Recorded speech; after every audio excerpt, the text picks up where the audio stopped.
दोस्तों आज गुप्त सूत्रों द्वारा मुझे बहुत ही खतरनाक मिशन की जानकारी मिली। मिशन की जानकारी मिलते ही मैं जाकर सीधे ट्रेन में चढ़ गया। दोस्तों मिशन था कल्लू गैंग के बारे में। कल्लू गैंग जो बहुत ही खतरनाक गैंग था, अब वो अपनी नीचता पर उतर आया था। उसने ट्रेन के अंदर चोरियां शुरू कर दी थी। दोस्तों ट्रेन में टोटी चोरी होने की सूचना मिली मुझे। जाते ही मैंने मुआयना शुरू कर दिया। दोस्तों मैंने देखा कि ट्रेन में वॉश बेसिन तो है पर टोटी नहीं है। टोटी के नाम पर सिर्फ टोटी की फोटो लगी हुई है। मैंने बहुत हाथ पैर फैलाए अपने इधर उधर, पर मुझे टोटी कहीं नहीं दिखाई दी। तब मैंने अपनी जेब से गुप्त यंत्र निकाला और अपने बाल सही करके अपने चेहरे को निहारा। दोस्तों उसके बाद तत्काल ही मुझे दिखाई दिया एक कल्लू गैंग का आदमी जो ट्रेन के बाथरूम में से टोटी चोरी करने की कोशिश कर रहा था। वो बार बार गेट खोल के अंदर बाहर कर रहा था। मेरी आवाज़ सुनते ही दोस्तों उसने गेट बंद कर दिया।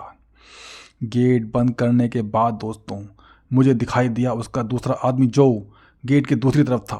कल्लू गैंग का आदमी बाथरूम से बाहर निकलने के बाद गेट खोलने की कोशिश कर रहा था। उसने अपने सूखे हुए पिछवाड़े का पूरा जोर लगा दिया और पूरा जोर लगाकर ऊँ ऊँ करके गेट खोलने की कोशिश कर रहा था कि वो जाकर अपने दूसरे साथी को पकड़ पाए, पर उसके बस की नहीं थी। दोस्तों इसने अपने हथियार डाल दिए और पीछे की तरफ मुड़ के बोला, हट, मेरे बस की नहीं है। दोस्तों इसके बाद तुरंत ही मैं बाथरूम के अंदर घुस गया। मैंने जाके देखा कि बाथरूम के अंदर भी वॉश बेसिन तो है पर टोटी नहीं है और एक छोटे से हैंड वाश को इन्होंने कैद करके रखा है। दोस्तों पर जैसे ही मैं बाथरूम से बाहर निकला मेरे पैरों तले से ट्रेन खिसक गई। दोस्तों मैंने देखा कि गेट खुला हुआ है, चैन टूटी हुई है और कल्लू गैंग का वो आदमी गायब है। गेट के दूसरी ओर देखा मैंने दोस्तों, वहाँ मुझे उसका साथी भी फरार दिखाई दिया। मैंने दोनों गेट खोल के देखा दोस्तों, मुझे कोई भी कल्लू गैंग का आदमी नहीं दिखाई दिया। सिर्फ मुझे वहाँ पर एक लाल टोपी वाला आदमी जिराफ की पतली टांगे लिए हुए घूमता हुआ दिखाई दिया।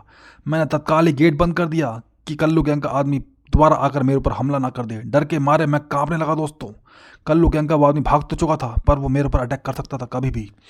इसके बाद मैंने अपनी जांच नहीं छोड़ी। दोस्तों मैंने जांच जारी रखी। अपनी जांच जारी करते करते मुझे अंदाज़ा हो गया कि पानी की टोटी गायब नहीं हुई थी, मुझे सिर्फ बेवकूफ़ बनाया गया था। वॉश बेसिन की एक पॉइंट था जिसे दबाते ही पानी प्रकट हो गया। मैंने अपनी जांच पूरी कर ली। दोस्तों जांच पूरी करने के बाद हमारी ट्रेन एक जगह मैंने रुकवाई फ़ोन करके ट्रेन के ड्राइवर को। जगह का नाम था हरजाई।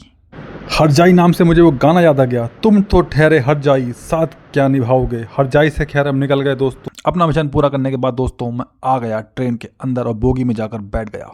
वहाँ मैंने देखा कि ट्रेन में बड़ा बड़ा नया सिस्टम लगाया हुआ है। मच्छरों के लिए इन्होंने मच्छरदानी लगा रखी है ताकि मच्छर ट्रेन के अंदर एसी कोच में रहें और ठंड का आनंद लें। मच्छर एसी कोच से बाहर ना निकल पाए, मच्छर एसी कोच से बाहर निकलते ही मर जाएंगे, इसलिए इन्होंने मच्छरदानियाँ लगा रखी हैं जगह जगह पर। मच्छरों को इतनी सुविधा दे रखी है रेलवे वालों ने जितनी कि एक आदमी को नहीं दे रखी। रात का सन्नाटा अपने चरम पे था। दोस्तों मैं मिशन की सफलता के बाद पूरी तरह से थक चुका था। थकने के बाद मैंने सोचा कि क्यों ना थोड़ी देर टीवी देखा जाए। ट्रेन में रेलवे वालों ने 50-50 इंची के जगह जगह टीवी लगवा रखे थे। दोस्तों आधे घंटे तक मैं टीवी देखता रहा। एक ही चैनल आ रहा था जिसपे कि जियोग्राफी दिखा रहे थे और भारत के पेड़ दिखाए जा रहे थे। मैंने बहुत कोशिश करी पर मुझे रिमोट नहीं मिला। टीवी देखते देखते दोस्तों मैं सो गया। सो के जब मैं उठने के बाद मैं सीधा प्रयागराज की तरफ निकल दिया। प्रयागराज में मैंने टुक टुक रिक्शा में बैठकर मैं अपने गंतव्य संगम की ओर चल दिया। मिशन की थकान दूरी करने के लिए मुझे गंगा मैया का सहारा लेना पड़ा। गंगा मैया की गोद में जाकर मैंने नौका विहार का आनंद लिया और गंगा मैया को अपने मिशन की सफलता के लिए धन्यवाद दिया। दोस्तों इसी के साथ हमारा मिशन पूरा हुआ।